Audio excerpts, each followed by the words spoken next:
Boa tarde, estou aqui com o prefeito Reni Pereira, que veio conversar comigo. Estou pedindo a ele para não ficar, quando fizer uma pergunta, não ficar 10, 15 minutos, porque o tempo aqui é curtinho, tem que ser sintetizar, viu, Excelência? Obrigado por ter vindo, Reni. Obrigado a você. É a segunda entrevista que o senhor me dá. A primeira foi quando você estreou e fico feliz aí que você está sendo um sucesso. Antes de começar, eu quero mandar um abraço aqui para um amigo meu, que é o Carlinhos, que é um dos sócios controladores de uma empresa tradicional aqui da fronteira, é a Exata Despachantes. Fica ali na Chimelfeng, a matriz. Eles têm em Medianeira, em Guaíra e aqui. É o Carlinhos, meu companheiro de chopp lá sábado no shopping. Um abraço para você, Carlinhos. O Carlinhos disse que eu estou muito elegante. Botei até essa gravata nova aqui.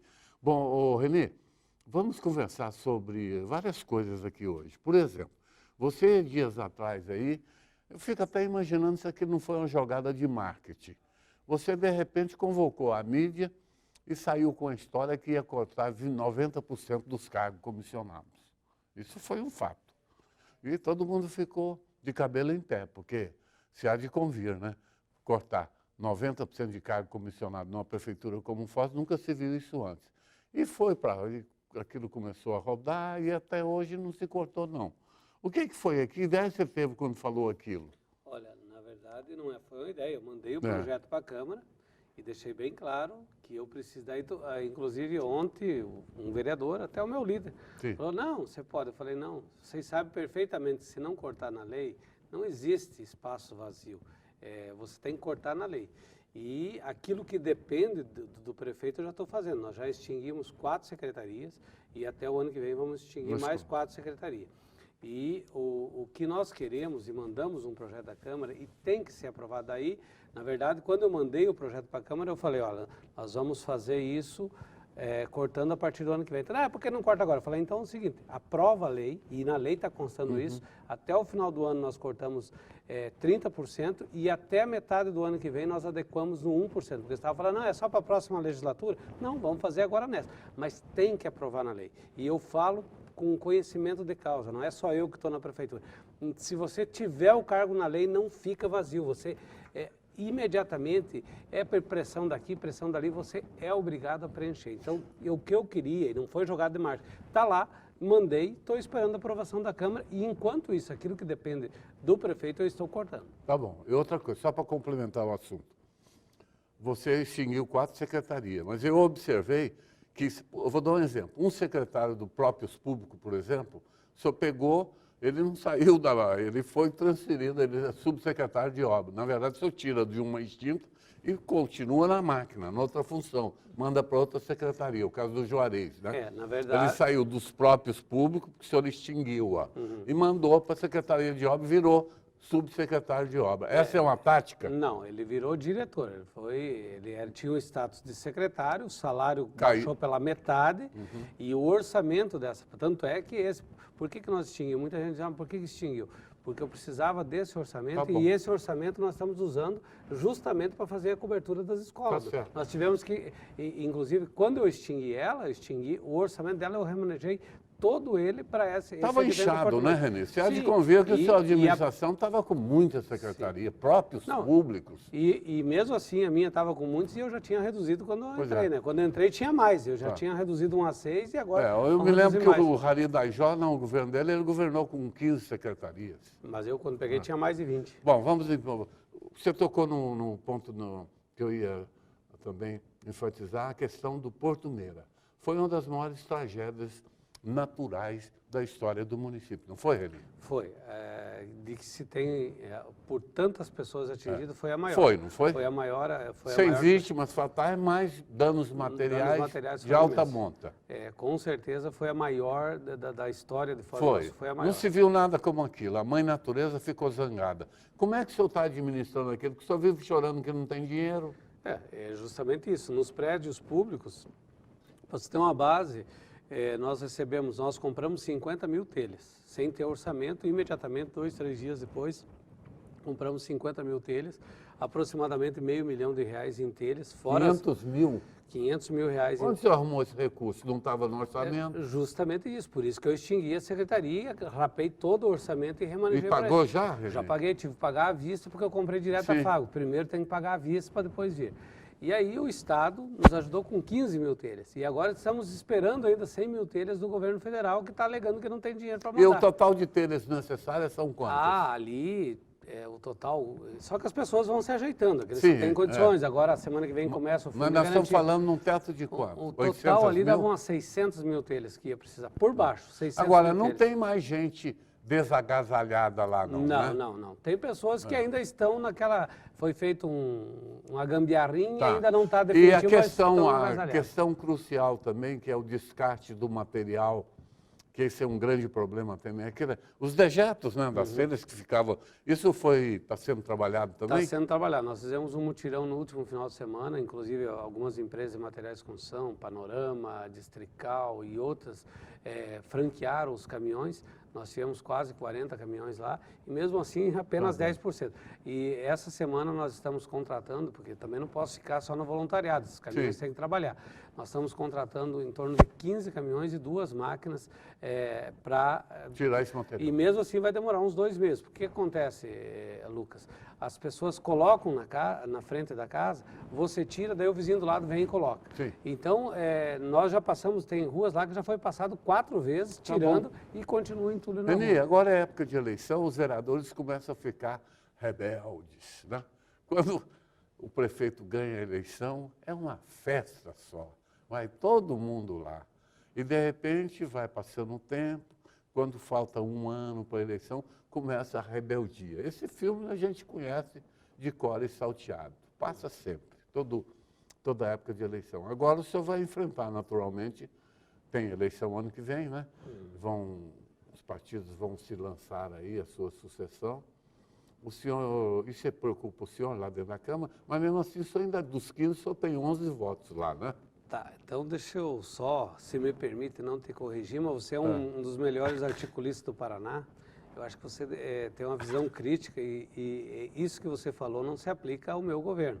Porque eu consegui uma ampla maioria de apenas 6 vereadores se elegeram do meu lado. A maioria se elegeu do lado do meu opositor. Sim. E aí... logicamente, nós buscamos mais 3 ali que imediatamente vieram para compor. 9. Aí a minha maioria de 6 teve a grande sacada de se dividiu em 2 grupos.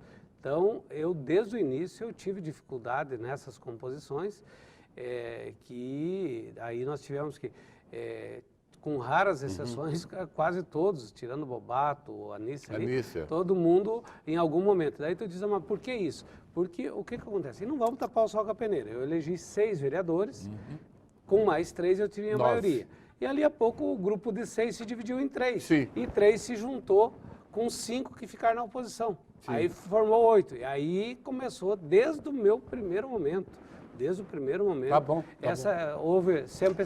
Mas, graças a Deus, com o diálogo a gente tem tratado. Tem algumas derrotas e algumas vitórias. Sem dúvida. Eu tenho a impressão, eu vou sugerir aqui uma opinião minha, né? Eu dou opinião também. Eu tenho a impressão que o senhor é candidatíssimo à reeleição, é natural, está vendo aí no seu semblante, a gente nota isso, não precisa nem vou perguntar. O senhor vai para a reeleição. As suas chances de reeleger-se são, eu diria que são fortes. O senhor tem a máquina na mão, está fazendo muita obra no município. Vamos falar disso na sequência. Obras pesadas que nunca aconteceram. Mas se o senhor se reeleger para mais 4 anos, o passarinho me contou que você só fica 2. Depois de 2 anos, o senhor entrega o boné e vai lá para a capital. Você vice do Ratinho na sucessão do Beto Rich. Acertei? Em partes. Em partes. Por quê? Realmente... Você não foi convidado? Não, já fui. Pode falar, aproveita o meu programa. Não, na verdade, eu tenho uma parceria grande com o Ratinho de longa data, tanto é que a minha mulher é deputada no partido dele. É uma parceria que vem, uma amizade, e ele tem um projeto realmente de chegar ao governo do Estado. O que acontece é que o PSB, que tinha uma candidatura do Eduardo Campos, ele voltou a redefinir um projeto de poder. Um projeto de poder que nós teremos candidato a presidente da República. E aí, logicamente, aqui no Paraná, nós teremos que ter pessoas para ocupar espaços na majoritária, para senador. Sim, sim. Até para governador. Isso, até para compor. Daqui a pouco vamos imaginar, o Ratinho Júnior é candidato a governador. Se ele der o palanque para o nosso candidato a presidente, sim, todos os partidos, até com essa, em virtude do que está acontecendo no país, todos os partidos vão querer disputar. Então, logicamente, dentro do cenário, eu sou vice-presidente estadual do partido e faço parte da executiva nacional do PSB. Sim. Eu serei convidado ou estarei, independente do resultado, de disputar a eleição ou não aqui. Então, isso, logicamente, a possibilidade, e aí o passarinho errou, porque não é 2 anos, é 1 ano e pouco. Sim, mas quase 2. É 1 ano e 4 meses, então existe essa possibilidade. Ali, como também existe a possibilidade de eu concorrer à reeleição, não é certeza. Só rapidinho, eu estive agora em Pernambuco, eu tenho um filho meu que mora lá numa região lá de Pojuca. Eu fui lá. O senhor já esteve lá, né? Já. Poxa, galinha. E eu fui lá, fiquei lá 2 semanas e fuça daqui, fuça dali, a gente observou o seguinte, o finado Eduardo Campos ficou espécie de uma lenda, tal como o avô, Miguel Arraes, virou uma lenda lá. Tanto é que o filho mais velho dele está sendo preparado já para sair candidato pelo PSB a prefeito do Recife. Então morre o homem, mas fica a lenda. Prefeito, o Beto Richa, o senhor se dá muito bem com o Beto Richa também, são parceiros. Ao contrário de um prefeito anterior que ficou 8 anos brigando com o Requião, chamavam o Requião de Requeijão. O senhor lembra, né? Eu não vou falar não, mas... E aí, resultado, as coisas demoravam a chegar aqui para nós, chegavam de uma forma sofrível, e o senhor não, tem uma relação com o Beto. O Beto, aquele acontecimento em abril, lá dia 29 de abril, deu uma balançada no prestígio dele político, e eu não sei, eu tenho observado que ele está superando aquilo. No seu entendimento, ele superou? Não superou ainda, não, e isso com certeza vai... Marcou, né? Marcou, mas ele, hoje o que está contribuindo por ele, porque infelizmente, e ele disse na época, olha, é um remédio amargo, mas eu tenho que adotar isso, porque senão nós não vamos conseguir pagar a folha. E hoje os outros estados estão todos quebrando. Então aquilo que ele falou na época, que ninguém ouvia, estava certo. Ele falou, eu lembro das entrevistas que ele dava no auge da crise, que ele tinha que fazer aquilo, ele sabia do risco que estava indo, então ele jogou limpo, né? Então, o que a gente percebe, Lucas, é que muitas vezes a imprensa, a própria Rede Globo, que foi lá no gabinete, eu lembro, entrevistou ele, viu isso, mas não destacou, que ele falou que teria que fazer aquilo. Sim. Então ele falou, ele foi verdadeiro. Como eu aqui no dia 2 de janeiro, quando eu assumi em 2013, eu falei, ó, esse ano... Você decretou? Não só decretei, eu falei para todo mundo, esse ano não vou conseguir fazer nada, se eu conseguir colocar a folha, que largaram a folha de dezembro atrasado, já estou fazendo muita coisa. Então eu deixei claro. Um mês depois, as próprias televisões falaram que não vai fazer nada. Mas eu deixei claro que não ia dar para fazer nada, porque eu perdi. E aí me falaram, não, isso aí é coisa que todo prefeito fala. Agora está saindo a condenação, que a justiça está dizendo que eu peguei com um rombo de quase 50 milhões. Saiu, inclusive, a condenação, né? Isso. A própria justiça reconheceu, mais uma. Aliás, o cidadão está muito mal das pernas. Hoje eu tomei conhecimento que uma condenação criminal aqui da 3ª Vara Criminal, ele recorreu e lá, por unanimidade, o TJ confirmou a condenação. Mas, enfim, vamos tocar o bonde para frente. O senhor, eu queria conversar com o senhor também sobre o grande problema. O senhor acabou de mudar novamente o secretário de Saúde do senhor. Só teve 4 secretários. Em 3 anos, o senhor mudou 4 vezes. Eu acho que vai mudar quantas vezes forem necessárias. O senhor teve o Aldair, teve a Letícia, teve o Charles Bortolo e agora só está com o doutor A Letícia ocupou interinamente. Ela não, mas foi secretária, não foi? Ocupou interinamente. Não foi nem nomeada? Não, ela ocupou, ela era adjunta. Tá, mas o senhor não te constrange, num curto período de tempo, ter que mudar 3 ou 4 vezes? 3 vezes. E não? Vai mudar quantas vezes for necessário, porque, na verdade, o Charles foi um parceiro. Por que ele saiu? O que aconteceu? Nós tínhamos ali uma situação... Parecia eficiente? Não, nessa situação, primeiro que nós falamos que ia ter que fazer esse ajuste de hora extra e tal, uma medida amarga, que é exemplo do que o Beto fez, senão não chega em dezembro, nós não íamos conseguir pagar o salário, porque está caindo a arrecadação. E aí nós ponderamos com ele, com toda a equipe, para fazer alguns ajustes. E aí surgiu uma única alternativa que não era aquela última, a única, tanto é que nós conseguimos resolver de outra maneira. E aí, isso não comigo, mas com Sim. a equipe causou um desgaste, com as demais equipes de governo, porque nós colocamos toda a energia do governo em cima daquilo que a saúde hoje é o calcanhar. Sempre foi e hoje cada vez mais é de toda a administração. Então nós fizemos toda uma força-tarefa, aí chegou num ponto que realmente precisava, mas não teve nada demais, inclusive ele continua ajudando, é parceiro. E aí chamamos o doutor Gilber até para tentar dar um ânimo novo na equipe. Eu estou aqui conversando com o prefeito Reni Pereira, nós vamos fazer um intervalo e voltamos na sequência.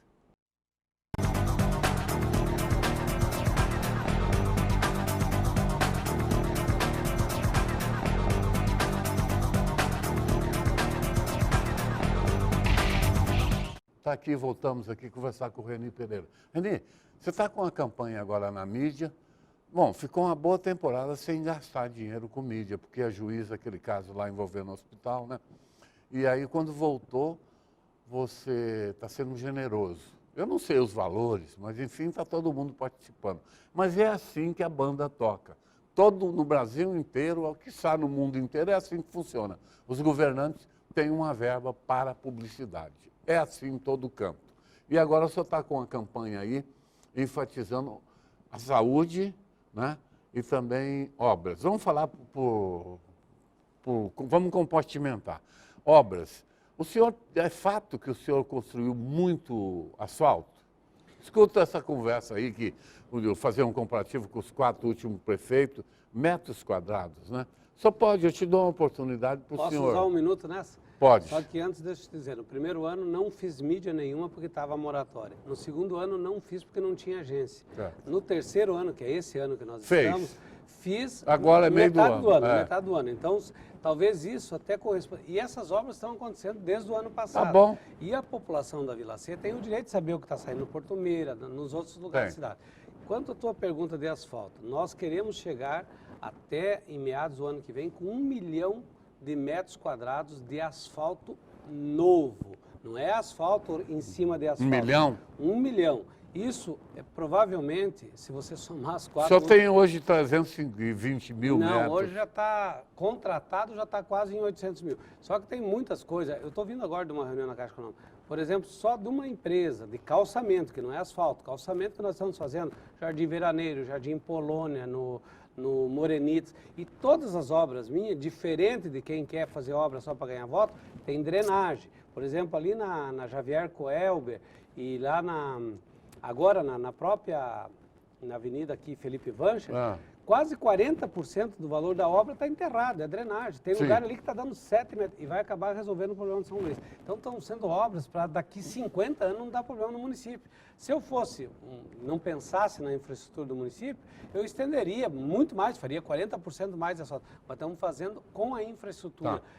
Então hoje, e te digo mais, talvez o respeito à educação e o relacionamento que eu tenho até com quem foi, por exemplo, eu fui adversário do governo federal, tanto anteriormente quanto hoje. Sim. Nunca foi Vocês não têm ministério. Mas o que nós fizemos? Fomos lá, colocamos projeto, buscamos sanear no primeiro ano o município para ter uma certidão, porque se tivesse certidão já teria saído antes esse projeto, com certeza teria saído antes, tinha recursos lá. Então, nós buscamos isso e o relacionamento é muito importante. Estou vindo agora da Caixa Econômica para a gente tentar mudar alguns projetos ali e sanear. E hoje, sem qualquer medo de errar, Foz do Iguaçu proporcionalmente é o município que mais tem obra em andamento. E isso fez com que está vindo novos investimentos para Foz do Iguaçu com essas obras. Muito bem. E na saúde, a saúde é aquele problema, né? Eu conversei aqui com o meu programa anterior, veio o secretário Gilber, e aqui conversamos durante meia hora e aquela luta constante, porque ele definiu muito bem, saúde você não sabe quanto vai gastar. De repente um cara briga na favela, o cara mete uma faca enferrujada na barriga do cara, vai lá o CIAT, entrega no pronto-socorro, o médico chega, tem que tomar um aminoglicosídeo, 6, cada uma custa R$3.000. Tem que comprar e dar para o cara, porque não pode deixar morrer. Não é mais ou menos assim que funciona? É mais ou menos, e historicamente Foz do Iguaçu, quando chega no mês de setembro, acaba o orçamento da saúde. Aí você tem que remanejar daqui. Tanto é que hoje, graças a Deus, agora há pouco a Cláudia me ligou, mandando o comprovante de um depósito de R$2 milhões, que eu tive lá com ela, com o Michele acabou de mandar, que acabou salvando aí os médicos do Depois hospital. o senhor pode até me ajudar, então, Reni. Fala com a sua esposa, Cláudia Pereira, deputada. O senhor foi craque, primeira tentativa já entrou. E a primeira mulher o senhor do pede Oeste a ela eleita. para vir no meu programa, que eu vou tratá-la muito bem. Eu já cansei de convidá-la, ela nunca tem tempo. Fala para ela. Deixa eu te falar o que acontece, que as mulheres, na verdade, não só ela, mas todas as mulheres, qualquer função que elas ocupem, principalmente aquelas que são mãe, continuam sendo mãe. Nós temos uma filha que está estudando em Curitiba. Então, ela sempre vem na sexta-noite, inclusive, salvo alguma exceção. Então, ela não vem aqui, não é porque mas eu vou tentar agendar com ela. Sim, fala para ela vir, que será muito bem tratada. Mas ela sempre vem na sexta-noite. Aliás, a Cláudia Pereira, deputada, ela escreve no meu blog. Tá indo bem lá. Tá. Ela, segundo meus ex-colegas lá, diz, é melhor. Escreve bem. Diz que está indo melhor que Só ela. que tem umas duas. Ela escreve toda semana, ela manda um artigo, eu me sinto honrado. Reni, vamos ao que interessa. Eu acho que nós teremos aí na faixa de 6 ou 7 candidatos que deverão postular a prefeitura. Vamos enumerá-los aqui. O Cláudio Horato, pelo PMDB. Nós teremos, muito provavelmente, o Chico Brasileiro, que é um postulante normal do PSD.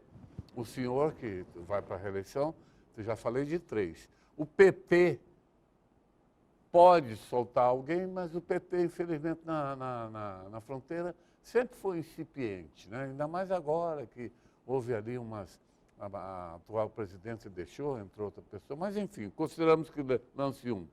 O senhor acha que terão quantos candidatos o ano que vem, Reni? Olha, pelo que eu acompanho... Tem aquele rapaz, o Monzon, né? O do PHS, Felipe. Aliás, Felipe, né? Eu esses dias acompanhei o programa de rádio, uma política interessante. Faz uma política construtiva. Felipe Monzon? Não, é Felipe... Discípulo do Valdo Vieira. Não, Felipe Mansur. Não é discípulo do finado Valdo? Não, eu, na verdade, não sei de quem ele é discípulo, mas eu gostei muito Inteligente. Gosto muito da postura dele. Na verdade, Foz do Iguaçu perdeu muito, voltando até ao que você fez uma análise aí de um ex-prefeito. Foz do Iguaçu perde muito de ter uma política autofágica. Sim. A cidade tem... Eu estou acompanhando esse menino e estou gostando da postura dele, que ele fala das propostas dele, de coisas que ele quer fazer. Inteligente. E é isso que Foz precisa. Eu daria tudo, mas tudo. Reni. Inclusive renunciaria até uma eventual se viesse gente com políticas construtivas. Ele, inclusive, é um jovem, ele estudou em Harvard. Eu gostei. Ele é preparado. Ele 2 ou 3 vezes pessoalmente. Apoia-o, então, que tal? Quem sabe? Quem sabe? Olha, O senhor não vai largar esse osso, não. Olha, não é osso.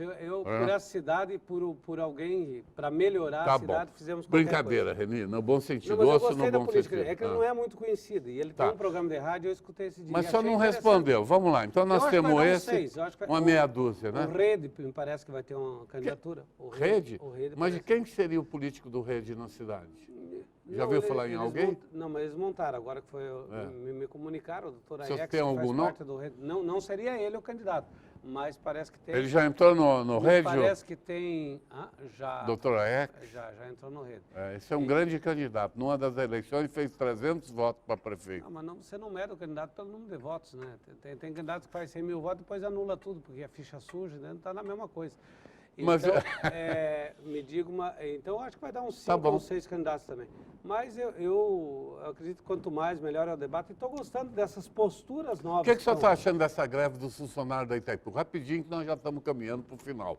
Vou fazer um bate-bola com o senhor, seja breve. Quase 30 dias aí, que tem um pessoal do Cinef, do CEP, né? Está com a greve aí, segundo o Piola, já gerou um prejuízo de 10 milhões. Como é que o senhor vê? Na verdade, a greve, ela é sempre legítima nos direitos. Eu acho que eles têm todo o direito de fazer greve, acho uma causa justa, se tem no tratado que tem que ter paridade, mas eu inclusive, fiz o apelo para que eles entendessem que a relação trabalhista deles com a Itaipu é uma coisa, mas a Itaipu hoje agrega valor à cidade de Foz do Iguaçu. Sim. E o prejuízo ao turismo não é um prejuízo à Itaipu, é um prejuízo à cidade. Geral. Então, eu acho que dá para fazer uma composição... E parar com a greve. Não parar com a greve, mas permitir a questão da... Nós não podemos usar também o artifício do turismo para... Mas o senhor há de convir que Itaipu é uma das maiores empresas do mundo. Ela tem uma estrutura E essa estrutura, ela transfere para o seu colaborador, concorda? Sim. Quem trabalha lá dentro tem... Eu acredito que deva acabar logo aí, até porque está bem utilizado. Senhor, mas realmente prejudica a Foz do Iguaçu. O senhor vê como... O senhor acredita que a Dilma Rousseff termina o mandato? Rapaz, é uma boa pergunta. Ué? Depende do MDB. É? Agora não sei do MDB velho de guerra ou do PMDB novo de... Não depende. Ela já passou tudo para o PMDB. O PMDB é que está governando. O triunvirato, que eu chamo, né? Eduardo Cunha, Renan e o Michel Temer. Na verdade, o que causa espécie, o que me leva a temer, e é ruim para o Brasil essa instabilidade política, é o modus operandi. A maneira... Toma lá da cá, né? Não, e essa coisa, porque não pense você que essa agilização do processo do Cunha não tem a ver com a própria estabilidade política. Sem dúvida. E o Cunha, quer queira ou não, ele tem a sua força. Tanto é que mesmo indicando 2 ministros, ele não deu quórum lá. E não deu quórum e mostrou que ele continua forte. O Cunha está igual o Maluf. Esse dinheiro não é meu. Esse dinheiro, o Maluf dizia, essa assinatura não é minha, o perito. Mas não é.